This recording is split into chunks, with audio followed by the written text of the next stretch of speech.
Cinema అయిపోయింది అనగానే నేను కళ్యాణ్తోనూ సుప్రియతోనూ అన్నాను, సరిపోలేదు నాకు సినిమా ఇది.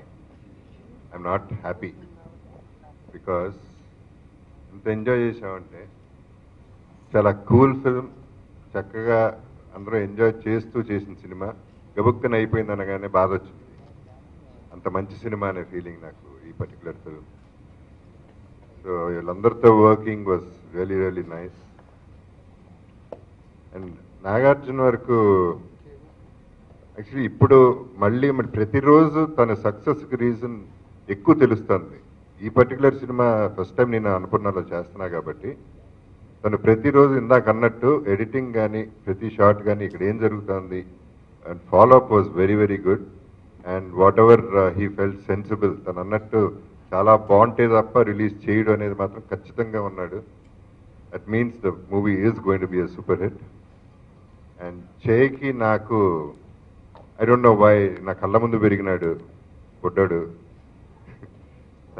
somehow chemistry was exactly like a dad and son, and very nice person, very sweet boy. ఎందుకంటే చెప్పాలి, ఎందుకంటే చాలా మందితో యాక్ట్ చేస్తున్నా కదా, సో కంపారిటివ్లీ కూడా చెప్తున్నా నేను. I really enjoyed with working with him. And Rakul is a good friend of mine and an excellent artist. She is rocking and she keeps rocking. Energy levels కానీ తన కాన్సన్ట్రేషన్ కానీ she really very good. Kalyan generally ఎక్కడో చాట ఆర్టిస్ట్కి especially maybe నాకు జనరల్గానే irritation ఎక్కువ. So ఎవరొకళ్ళు ఎక్కడో చాట ఇరిటేట్ చేస్తారు సినిమా మొత్తంలో.